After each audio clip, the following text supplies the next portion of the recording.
Hello and welcome to Sports Hangama special coverage of FIFA World Cup 2026. Spain versus Argentina. What a final to look forward to. Finally दो टीमें जिनका expected नहीं था कि शायद ये पहुंचेगी. हमें लग रहा था फ्रांस और इंग्लैंड का फाइनल होगा. दोनों अनएक्सपेक्टेड टीम्स, दोनों ने बहुत आला परफॉर्म किया. फरजान की शर्ट देख के आज मुझे ख्याल आया कि फ्रांस ने क्या कर दिया सेमीफाइनल में. हैवी फेवरेट्स और लग रहा था बड़ा इजीली आज हम फ्रांस को डिस्कस कर रहे होंगे, लेकिन अब हम फ्रांस को ऐसे मैच में डिस्कस करेंगे जिसमें कोई भी खेलना नहीं चाहता. डिसअपॉइंटमेंट आज मजीद आपने दोबारा फ्रेश कर दी है. नहीं, मैंने कहा आप सपोर्ट करें तो एम्ब्रेस भी करेंगे.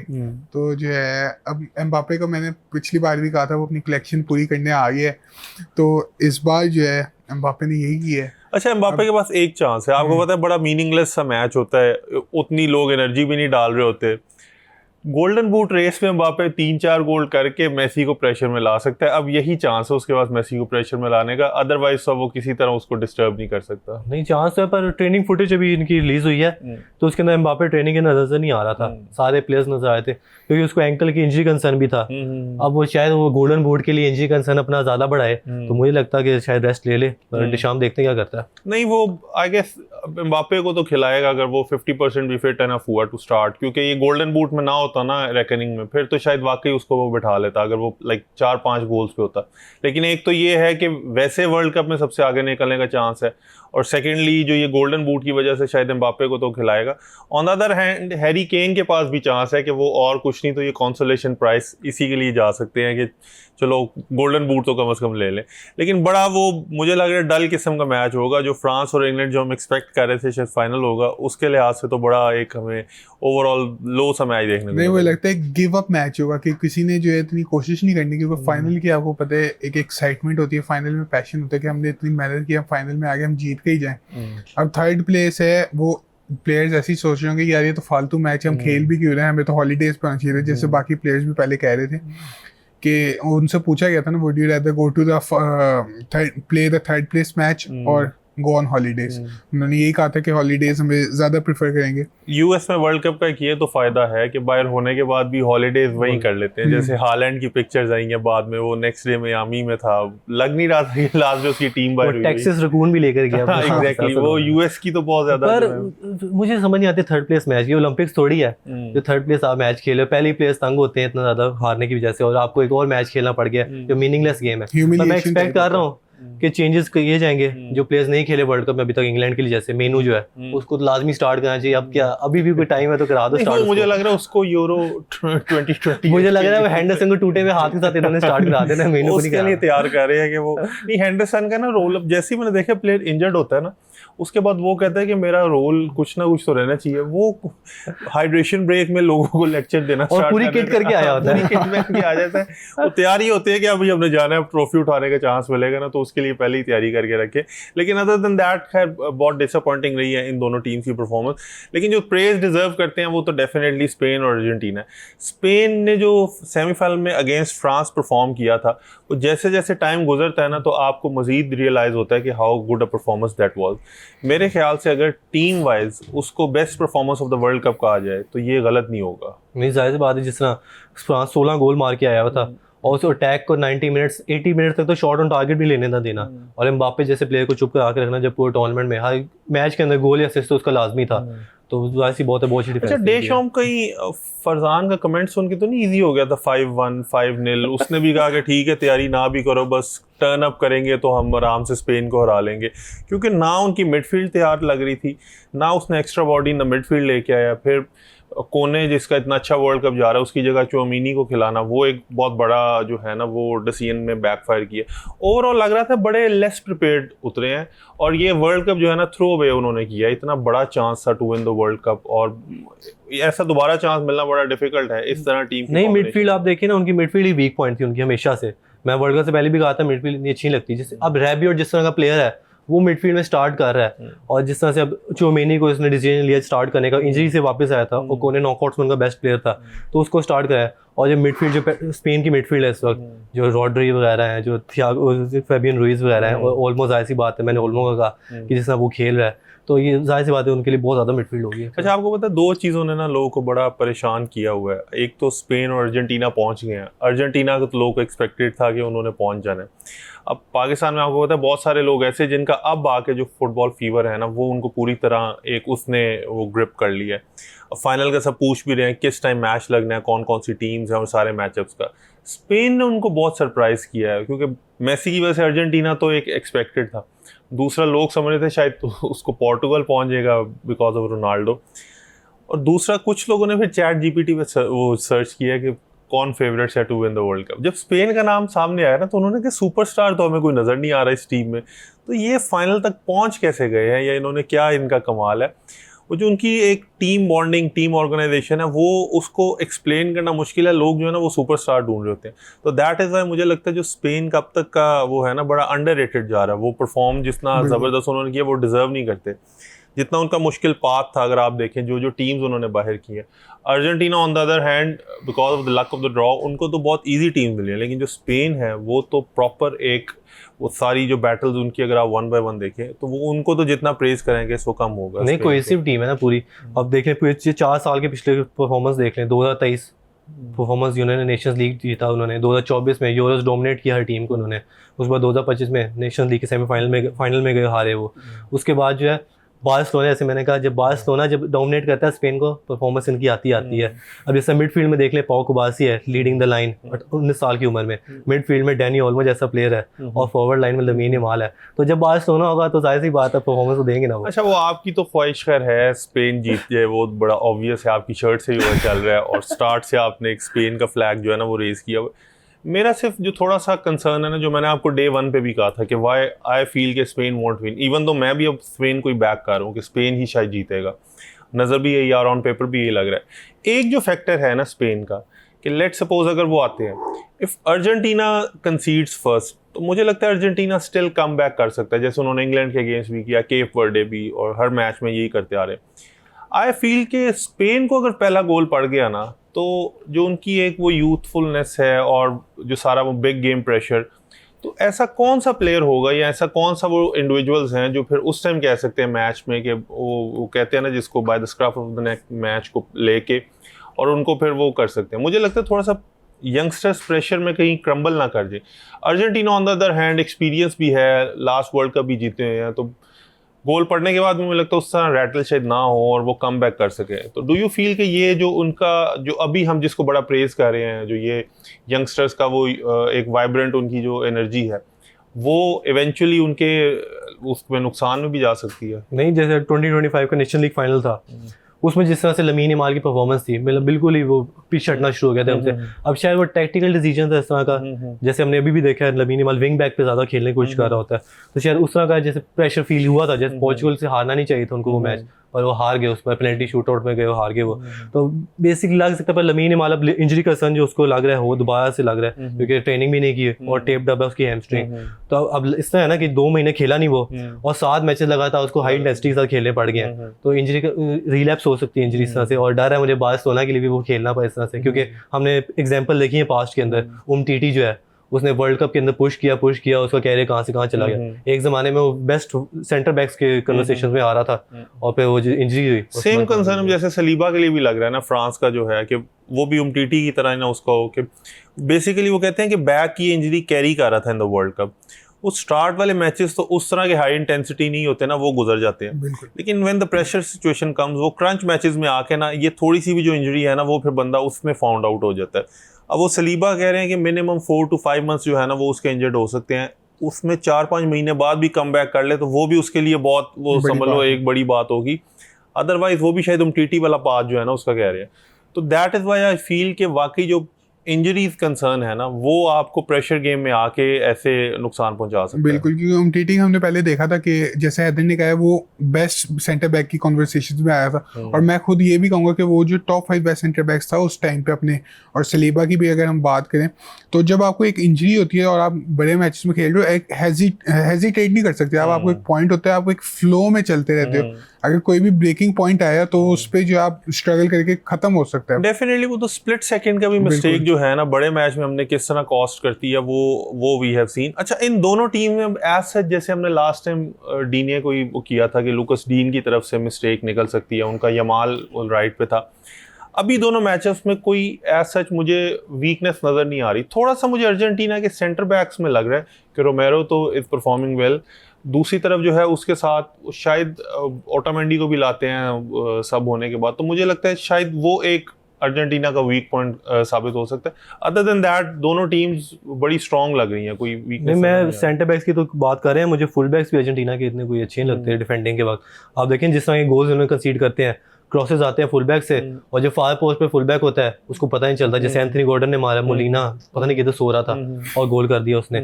और इसमें हर केप वर्डे के मैच में भी इस तरह हुआ, नटमैग जो पड़ा फुल बैक को उनके और गोल हो गया। तो इसमें फुल बैक से क्रॉसेस आ रहे हैं अंदर और वो रोक नहीं पा रहे और गोल कंसीड कर रहे हैं, तो फुल बैक मसला कर सकते हैं। और लमीन इमाल और निको विलियम्स अगर दूसरी साइड से आता है तो बहुत मसला कर सकते हैं उनके लिए। वो ये मेसी को उन्होंने कहा तो यही हुआ कि Messi will carry us through, और अभी तक होता भी ऐसे ही आ रहा है कि जिस भी तरह की कंडीशन हो या जो भी सिचुएशन हो ना, एंड में Messi comes up with the trumps और वो कर लेता है टीम को पुल थ्रू।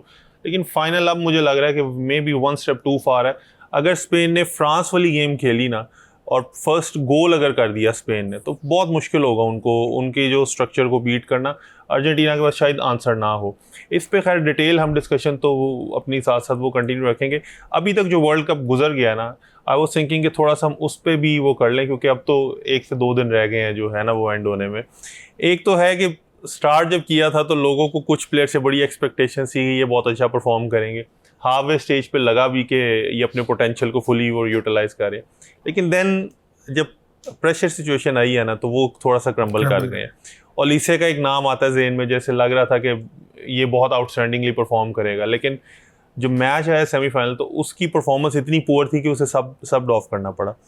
तो एक हम अगर ओवरऑल टीम की बात करें, जो आपकी टीम ऑफ द टूर्नामेंट है, उसमें गोलकीपर बेस्ट अभी तक कौन सा जा रहा है? अब हमने तो सीमोन के बारे में काफ़ी बातें की हैं कि मे बी राया को उसकी जगह पे होना चाहिए था, लेकिन अगर आप वर्ल्ड कप में वैसे देखो तो I think Simone has proved his place. वो सीमोन के अलावा कोई दूसरा देखना बड़ा मुश्किल होगा। एक गोल कंसीड किया और जैसा स्वीपर कीपर का रोल दिया उसने फ्रांस के खिलाफ, जैसे एम्बापे को लॉन्ग बॉल आया उसने हेडर जीता, फिर डुए का गोल उसने रोका, तो वो बड़ा अच्छा था। तो इसलिए उनाई सिमोन ही कहूँगा, जिस लोग जो कहे थे राया जोआन गार्सिया को स्टार्ट करना चाहिए। फरजान से भी पूछ लें कि ये ना हो ना वो नहीं मैं एग्री करूंगा, क्योंकि उनाई सिमोन को कोच ने डे ला फुएंटे ने इसलिए चूज किया होगा क्योंकि उसे कोई वजह दिखाई दी, और वो भी वजह हमें भी दिखाई दे रही है कि जो उनाई सिमोन ने स्टार्टिंग से वैसे ये है आपके लिए थोड़ा हार्ट ब्रेकिंग होगा, लेकिन मुझे तो फ्रांस का कोई प्लेयर नजर नहीं आ रहा अभी तक टीम ऑफ द टूर्नामेंट में। आगे चल के देखते हैं अगर कोई बनता है। राइट बैक और लेफ्ट बैक, फुल बैक्स किसको? ये दोनों स्पेनिश होंगे, जाहिर सी बात है। पेड्रो पोरो 2 गोल हैं उसके, रोनाल्डो से ज़्यादा उसके नॉकआउट गोल्स हैं तो ये बात है। और कुकुरेला वैसे ही उसका पूरा टूर्नामेंट ही बहुत अच्छा गया, डिफेंसिवली भी और अटैकिंग वाइज भी। अच्छा, कुकुरेला के आपको पता ना बाल जो उसने जिस तरह के रखे हुए हैं, फेलेनी के भी इसी तरह के थे, और यूजुअली प्लेयर जो है ना वो आर्सेनल का भी एक प्लेयर था गुंडेजी, उसके भी यही थे। तो वो उनसे कहते हैं कि इस तरह के बाल रखने का फायदा ये है कि जो स्काउट्स जब आते हैं ना पिक करने, तो वो बड़ी इजीली ना स्काउट्स को नजर पड़ जाती है। मैं वैसे इस फैक्ट को इतना नहीं समझता था, लेकिन आपको पता जो लोग वर्ल्ड कप नहीं भी देख रहे ना, उन्होंने भी मेरे से पूछा है वो स्पेन का वो प्लेयर कौन सा। मैंने कहा कौन सा? मुझे लगा शायद यमाल की बात कर रहे होंगे। वो कहते जिसके बाल जो है ना वो आते हैं। तो इसका मतलब कुकुरेला ने वाकई अपने बाल रखने का फायदा उसको हुआ है, अटेंशन मिल रहा है। बस ये है कि वो चिप जब उसके बालों के पास से गुजरनी है ना तो ऑफ साइड में उसको नुकसान हो सकता है, स्निक होगा। और बाकी सेंटर बैक्स जो है, सेंटर बैक्स एक और स्पेनिश प्लेयर बोलूंगा, पॉल कुबासी में। और दूसरा सेंटर बैक जो है मैं चाहता हूँ कि क्रिस्टियानो रोमेरो को डाल दिया जाए, जिसने उसने एक ओन गोल बनवा कर दिया और फिर गोल का स्कोर भी किया। नहीं, अच्छी पिक है असल में। अब अगर आप ओवरऑल देखो ना, फिर कॉम्बिनेशन भी ऐसे है कि कुबारसी यंगस्टर है, साथ रोमेरो है ना, वो एक फाइट भी है, थोड़ा सा साथ ग्रिट भी होना चाहिए जो है ना। तो आई गेस ये डिफेंस की बहुत अच्छी कॉम्बिनेशन है। मिडफील्ड में बाकी आपको अगर फ्रांस का कोई नजर आ रहा हो या ओवरऑल कोई अदर मिडफील्डर? रैबियो डालेगा ये? नहीं बिल्कुल नहीं। रैबियो डालेगा ना ताकि 10 बंदों से कोने को मैं डालता, कोने को तो मैनेजर ने भी नहीं डाला, मैं कौन दूता हूँ। नहीं, मिडफील्ड में मैं यही जाऊंगा। रॉड्री मैंने कहा स्कैमर है, लेकिन रॉड्री का टूर्नामेंट तो अच्छा जा रहा है। रॉड्री वैसे जिसको आपने स्कैमर कहा ना, उन सब का टूर्नामेंट बहुत अच्छा है। उन्होंने इसके साथ स्कैम किया था। वे सच स्कैम हुए। एक तो रॉड्री होगा, उसके बाद बेलिंगम बेलिंगम का भी अच्छा टूर्नामेंट गया, और फाइनल पिक जो है हैदर बताएगा, हैदर का स्पेनिश प्लेयर है बहुत अच्छा कोई। नहीं, नंबर 10 में डैनी ओल्मो एंजो फर्नांडिस के बीच में था, पर एंजो फर्नांडिस ने पिछले लास्ट जो 2-3 मैचेस में परफॉर्मेंस दी है, तो एंजो फर्नांडिस को नहीं, एंजो फर्नांडिस की तो पहली एक तो आपको पता है वो जरा उसमें कॉन्फिडेंस भी बहुत ज्यादा था, तो वो तो फील कर रहा था कि मुझे रियल मैड्रिड या किसी अच्छी साइड की तरफ से खेलना चाहिए। चेल्सी को तो वो अपने अब कैलिबर का नहीं वो समझ रहा, तो that is why I feel Enzo Fernandez is a very good pick. और जो सेमीफाइनल में उसने गोल किया ना, वो ना गोल करता तो शायद आज डिस्कशन कुछ और हो रही होती, शर्ट के कलर भी चेंज होते तो ये तीनों तो है। बाकी स्ट्राइक में मेरे ख्याल से हम एक फ्रांस का डाल लेते हैं, जो एम्बापे का तो अब उसके बगैर टीम नहीं कंप्लीट हो रही ना। एम्बापे को लेफ्ट विंग पे डालना चाहिए, और राइट विंग पे तो मेसी आएगा ऑब्वियसली। लमीन यमाल का तो केस नहीं डिस्कस कर सकते इधर उधर, लेकिन स्ट्राइकर पे मैं जाऊंगा कि हालैंड को रखें, एम्बापे को लेफ्ट विंग पे शिफ्ट कर दें। नहीं, हालैंड का जो वर्ल्ड कप गया है, अगर जो पॉपुलर फिगर्स की बात करें तो Holland we knew about it, लेकिन अब तो वर्ल्ड को भी पता चल गया, कैजुअल्स हैं उनको भी पता चल गया, जैसे अमेरिकन खास तौर पे। अमेरिका में तो इस टाइम जो मोस्ट फेमस सेलिब्रिटी है वो तो हालैंड है, जिसकी जो हर आपको टिकटॉक में हर वायरल रील में जो नजर आ रहा है वो तो हालैंड है। जो नहीं, हालैंड, मैंने तो हालैंड का इतना कहा था कि परफॉर्मेंस नहीं देगा, पर उसने गलत साबित किया। ब्राजील के खिलाफ जो उसकी परफॉर्मेंस थी खास तौर पे, जिस तरह से उसने सेकंड गोल आउट ऑफ 9 में निकाला, और गैब्रियल वाला गोल भी जो था, तो मैं इसलिए उसको team of the tournament. Gabriel का हमें लग रहा था कि मे बी गैब्रियल भी जो सेंटर बैक्स की डिस्कशन है उसमें होगा, लेकिन वो हालैंड में 2 गोल पड़ने के बाद तो अभी तक गैब्रियल की कोई हॉलीडे पिक्चर भी नहीं। गैब्रियल के 2 महीने बहुत बुरे गए हैं, चैंपियंस लीग फाइनल में पेनल्टी मिस की हुई, फिर हालैंड के खिलाफ डंक हो गया वो। अच्छा, हालैंड का मुझे ये था, एक तो चलो कर देगा, वो जो सेकंड गोल उसने किया ना वो बहुत ह्यूमिलिएटिंग था डिफेंडर के लिए, क्योंकि वो लग रहा था जैसे संडे लीग स्टफ है वो, और हालैंड सर के गोल करता भी नहीं है, और उसने कहा चलो आज ट्राई भी करें, आज ट्राई करते हैं, उसके बाद जो ड्रम वगैरह है ना वो बजाएंगे। तो ओवरऑल नॉर्वे का और हालैंड का वर्ल्ड कप जो है ना वो बड़ा शानदार गया। अच्छा, गोल्स की डिस्कशन हम कर रहे हैं, तो अब गोल्स भी बड़े जबरदस्त हुए हैं। गोल ऑफ द टूर्नामेंट कौन सा आपका, जो अभी तक आपको फील हो रहा है कि ये सबसे बेस्ट गोल था? मैं जूलियन अल्वारेज का गोल कहूंगा, क्योंकि उसने जैसे गोल मारे ना, उसके पैर में बॉल आई है, और जैसे ही उसकी स्ट्राइक हुई ना, मुझे पहले लगा था कि ऊपर शायद चली जाए, लेकिन वो कर्व होके पूरी डिप हुई है और फिर टॉप कॉर्नर पे गई है। वो गोल जो है ऐसी क्लासिक गोल होते हैं जो हमने पहले भी देखे कि जो है क्लब फुटबॉल में वर्ल्ड कप हिस्ट्री में देखे हमने, कि इस तरह के गोल सबसे प्यारे गोल लगते हैं। तो अच्छा, वैसे जैसे ये अल्वारेज वाला गोल है ना, उसमें कह रहे हैं ट्रेंडा का भी बड़ा कमाल है कि आप शूट करें ना बाहर से, वो कीपर से थोड़ा क्रिटिसाइज भी कर रहे हैं, लेकिन वो कह रहे हैं कि वो फिर आपको ना वो मिलती है वेटेज, अगर आप सही शूट हो ना तो वो आपका बॉल भी हेल्प करे जाने में, और कुछ हमें स्पेक्टेकुलर गोल्स नजर भी आए हैं। तो जैसे अल्वारेज का था, plus the timing of it, वो लग ये रहा था कि शायद अर्जेंटीना से अब गोल नहीं हो पाएगा, तो एट दैट क्रंच मोमेंट उसका आके गोल करना वाज वाकई और ऑलवेज का गोल जब देखिए ना शूट मान लगता है तो बॉल बाउंस भी हो रहा होता है, तो उस पे कर्ल इस तरह की मारना तो बहुत मुश्किल काम है। हाँ, तो आप भी सेम इसकी बात से एग्री कर रहे हो? ऑलवेज का गोल या जो केप वर्डे का सेकंड गोल था अर्जेंटीना के खिलाफ, वो भी मतलब जिस तरह से एंगल था जो, और मार्टिनेज को उस एंगल से बीट करना वो बड़ा मुश्किल था। अच्छा, वो सब यही कह रहे थे जब उसने केप वर्डे वाले ने लिया, सब थे तो केप वर्डे के साथ ही, सबकी ख्वाहिश भी ये थी कि किसी तरह तब ही मेसी बाहर हो जाए और अर्जेंटीना का सफर खत्म हो जाए। तो लोगों ने कहा उसको डोंट शूट, वहां से बहुत टफ एंगल लग रहा था, लेकिन उसने एग्जैक्ट वो मोमेंट पे बिल्कुल पिक्चर परफेक्ट जो है ना वो उसने गोल किया था। अच्छा, गोल ओवरऑल ये तो आपने दोनों वो किक्स वाले बताया ना जो जरा दूर से लॉन्ग रेंज एफर्ट से, लेकिन वो 9 टाइम्स आउट ऑफ 10 हमने देखे मिस भी हो जाते हैं वो जो लॉन्ग रेंज एफर्ट्स वाले।